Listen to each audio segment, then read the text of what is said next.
మంత్రి గారు మంత్రి గారు మంత్రి గారు ప్లీజ్ ప్లీజ్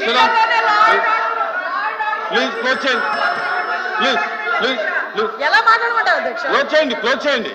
కాబట్టి అధ్యక్ష, ఈ రోజుకి కూడా మహిళల భద్రత విషయంలో ఈ గవర్నమెంట్ స్టాండ్ అయి ఉన్నాం. మేజర్ పార్టీ మహిళల రక్షణ విషయంలో పెట్టుకున్నాం. మహిళల జోలికి వచ్చిన మహిళల గురించి సోషల్ మీడియాలో ఇష్టానుసారంగా మాట్లాడిన బూతులు తిట్టినా కూడా ఈ గవర్నమెంట్ ఫర్మ్ గా వ్యవహరించి వాళ్ళకి శిక్షలు విధించేటట్టుగా మేము ఉంటాము. మళ్ళీ ఇంకో విషయం చెప్తాను అధ్యక్ష, దేవతలు పూసింపబడాలని మాట్లాడారు. నేను ఒకటే మాట్లాడుతున్నా, జగన్మోహన్ రెడ్డి తల్లికి చెల్లికి బాబాయ్ కూతురైన ఆ చెల్లికి కూడా అన్యాయం జరిగిన ఈ రోజు మేము నుంచుంటామని మీ అందరికీ కూడా తెలియజేసుకుంటాం అధ్యక్ష. వాళ్ళకి సహాయ సహకారం అందిస్తాం, వాళ్ళకి కూడా న్యాయం జరిగేటట్టుగా చేస్తాం. ఎల్ఓపి గారు కూర్చోండి కూర్చోండి కూర్చోండి అందరూ కూర్చోమ్మా కూర్చోండి. ఎల్ఓపి గారు మారుతున్నారు, కూర్చోండి. అధ్యక్ష,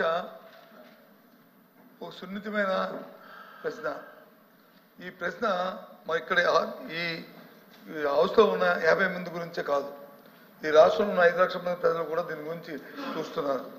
రాష్ట్రంలో శాంతి భద్రతలు ఎలా ఉన్నాయి, ఏ విధంగా ఉన్నాయని సభ్యులు అడిగిన ప్రశ్నకి వచ్చి సూటిగా సమాధానం చెప్పకుండా దానికి వారు వచ్చి బాధ్యతగా కాకుండా అబాధ్యతగా వారు వచ్చి రాజకీయ ఉపన్యాసం కోసం రాజకీయ అద్దె కోసం చేస్తున్న ఈ నేపథ్యంలో ముఖ్యంగా మేమే కాదు అధ్యక్ష, ప్రభుత్వంలో ఉన్న నేనైతే చదివా ఇక్కడ సందర్భం అయినా కాకపోయినప్పటికీ సొంతంగా ఉన్న ప్రభుత్వంలో ఉన్న డిప్యూటీ సీఎం గారు కూడా రాష్ట్రంలో శాంతి భద్రతలు క్షీణించాయని విషయాన్ని కూడా చెప్పిన విషయాన్ని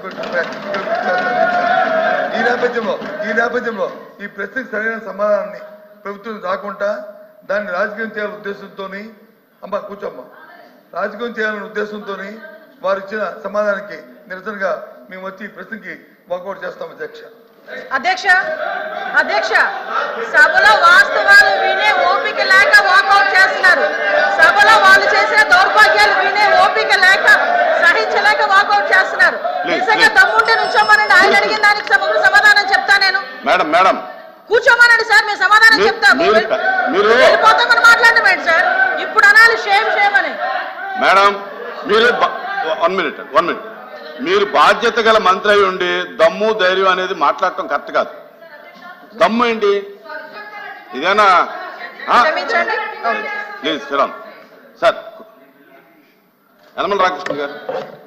అధ్యక్ష, ఎల్ఓపి గారు మాట్లాడుతూ deputy chief minister Pawan Kalyan గారు ఈ రాష్ట్రంలో లా అండ్ ఆర్డర్ ఫెయిల్ అయిందని చెప్పారని చెప్పారు. ఇది వాస్తవం కాదు అధ్యక్ష. ఆయన చెప్పింది ఏంటంటే సోషల్ మీడియాలో ఎవరిష్టం వచ్చినట్టు వాళ్ళు పెడుతున్నారు, దీన్ని కంట్రోల్ చేయకపోతే అవసరమైతే స్పెషల్ యాక్ట్ అన్నా తీసుకురండి, కంట్రోల్ చేయలేకపోతే ఇది అరాచకం కింద తయారవుతుంది అనేటువంటి చెప్పిన దాన్ని ఎల్ఓపి గారు వక్రీకరించి ఆయన ఏదో లా అండ్ ఆర్డర్ ఫెయిల్ అయిందని. అసలు లా అండ్ ఆర్డర్ అంటే వేరు అధ్యక్ష, క్రైమ్ రేట్ వేరు. ఈ రెండింటికి డిఫరెన్స్ ఎల్ఓపి గారు తెలుసుకోవాలి. అంచేత ఆయన చాలా స్పష్టంగా చెప్పారు. ఏం చేతంటే ఫ్యామిలీ మెంబర్స్ మీద, ముఖ్యమంత్రి గారి ఫ్యామిలీ మెంబర్స్ మీద, పవన్ కళ్యాణ్ గారి ఫ్యామిలీ మెంబర్స్ మీద సోషల్ మీడియాలో, అదే అందరి మీద, మీ మీద అయితే మా మీద, అందరి మీద సోషల్ మీడియాలో ఇష్టం వచ్చినట్టుగా రాస్తూ ఉంటే దాన్ని పట్టించుకోవాల్సినటువంటి అవసరం ఉంది అని ఆయన ఒక మాట అన్నారు. ఆ మాట అని దాన్ని గవర్నమెంట్ సీరియస్గా తీసుకుందని చెప్తే అదేదో వక్రీకరించి ఆయన లా అండ్ ఆర్డర్ ఫెయిల్ అయిందని ఆ ప్రభుత్వంలో ఉన్నటువంటి డిప్యూటీ చీఫ్ మినిస్టర్ చెప్పారని చెప్పడం అనేటువంటిది కరెక్ట్ కాదు అధ్యక్ష. మంత్రులకు కానీ సభ్యులకు కానీ ప్రశ్నకి సంబంధించినటువంటి విషయాల మీద మాత్రమే మాట్లాడమని చెప్పి మనం చేస్తా ఉన్నాను. I am announced to the House that I have received the following message from the Honorable Speaker, Andhra Pradesh Legislative Assembly. In according with Rule 123 of Rules of Procedure and Conduct of Business in the Andhra Pradesh Legislative Assembly, I transmit a copy of the following bills as passed by the Legislative Assembly on 15th November 2024 and signed by me. The Andhra Pradesh Public Employment Regulation of Age of Superannuation Amendment Bill 2024, LA Bill number 14 of 2024, Money Bill. Second, the Andhra Pradesh Electricity Duty Second Amendment Bill 2024, LA Bill number 19 of 2024 Money Bill. The Andhra Pradesh Appropriation Vote on Account number 2 Bill 2024, LA Bill number 20 of 2024 Money Bill. The above bills are before the House. The question number 13514, Minister for Water Resources Development. ధన్యవాదాలు అధ్యక్ష. మొదటి ప్రశ్నకు సమాధానం లేదు, రెండవ ప్రశ్నకు సమాధానం లేదు, మూడవ ప్రశ్నకు సమాధానం లేదు, నాలుగవ ప్రశ్నకు ఈ ప్రశ్న ఉత్పన్నం కాదు అధ్యక్ష. రాంభూపాల్ రెడ్డి.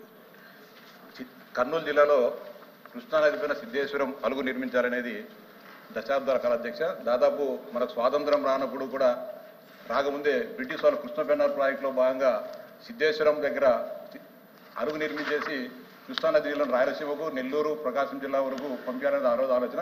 కానీ ఆ రోజు ఉండే పరిస్థితుల వలన కేవలం కొంతమంది ప్రాంతీయ విద్వేషాలు రెచ్చగొట్టి ఈ నీళ్లు రాయలసీమకు కాదు చెన్నపట్టణానికి తీసుకొని పోతారని చెప్పి అపోహలు సృష్టించి ఆ రోజు ఆ సిద్ధేశ్వరం అలుగు నిర్మాణం ఆగిపోయింది అధ్యక్ష. ఇప్పుడు శ్రీశైలం డ్యామ్ దాదాపు 300 టీఎంసీల కెపాసిటీతో ఉంది. దాంట్లో దాదాపుగా 100 టీఎంసీలు పూడిగా ఉంది అధ్యక్ష. ఇక్కడ సిద్ధేశ్వరం దగ్గర అలుగు కానీ లేకపోతే ఇప్పుడు కల్వకుర్తి నుంచి నంద్యాల, తెలంగాణ నుంచి నంద్యాల జిల్లాకు కృష్ణానది పైన ఒకటి జాతీయ రహదారి నిర్మిస్తున్నారు అధ్యక్ష. అంటే తీగల వంతెన నిర్మిస్తారనేది ప్రతిపాదన ఉంది. రాయలసీమ ప్రాంత వాసులందరూ కూడా విజ్ఞప్తి చేసేది మీ ద్వారా గౌరవ మంత్రి గారికి, ఈ తీగల వంతెనతో పాటు అలుగుగా నిర్మిస్తే దాదాపు 60-70 టీఎంసీల నీటిని అలుగు ఎనికి పక్కన నిల్వ చేసుకునే అవకాశం ఉంది తక్కువ ఖర్చుతో. అంటే రెండు రాష్ట్ర ప్రభుత్వాలు, తెలంగాణ ఆంధ్రప్రదేశ్ ప్రభుత్వాలు రెండు కలిసి నిర్మిస్తే 1000 కోట్ల కంటే ఎక్కువ ఖర్చు కాదు అధ్యక్ష. దాంతోపాటు పూడిక నివారించవచ్చు. మొత్తం కృష్ణానది నదిపైన ఆధారపడి ఉన్న అందరి ఆయకట్టు కూడా నీటిని సక్రమంగా ఇచ్చే అవకాశం ఉంటుంది. కాబట్టి ఖచ్చితంగా మీ ద్వారా మంత్రి గారి విజ్ఞప్తి చేసేది, సిద్ధేశ్వరం అలుగు బదులు ఈ తీగల వంతెన ఏదైతే నిర్మిస్తున్నారో దాని కింద అలుగుగా నిర్మించే విధంగా కేంద్ర ప్రభుత్వం ద్వారా ప్రయత్నాలు చేసి రాయలసీమ వాసులు అదేవిధంగా ఆంధ్రప్రదేశ్ రైతుల నీటి కష్టాలు తీర్చాలని చెప్పి మీ ద్వారా గౌరవ మంత్రి గారికి విజ్ఞప్తి చేస్తున్నారు. నాయుడు గారు. నిర్మించినటువంటి నాగార్జున సాగర్ బ్యాక్ సైడ్ నుంచి మహబూబ్ నగర్, నంద్యాల సంబంధించినటువంటి వంతెన నిర్మిస్తే రెండు రాష్ట్రాల రాకపోకలు బాగుంటాయి అధ్యక్ష. గత ప్రభుత్వం దీనికి సంబంధించి ప్రపోజల్ వచ్చినా కూడా విస్మరించింది. ఈ ప్రభుత్వం మంత్రి గారు ఆలోచన చేయమని కూడా కోరుతున్నాను. మంత్రి గారు. ధన్యవాదాలు అధ్యక్ష. సిద్ధేశ్వరం అలుగు బ్యారేజ్ ప్రపోజల్ ఏదైతే ఉందో శ్రీశైలం రిజర్వాయర్ డ్యామ్కు 90 కిలోమీటర్ల ఎగువన కృష్ణానది పైన ఈ ప్రపోజల్ అధ్యక్ష. అయితే ఏదైతే ఈ ప్రపోజల్ ఈ రోజనే కాదు, ఆ రోజు 2011 సంవత్సరంలో కూడా ఈ ప్రపోజల్ తీసుకురాగా ఆ రోజునటువంటి ప్రభుత్వం 26/6/2013 సంవత్సరంలో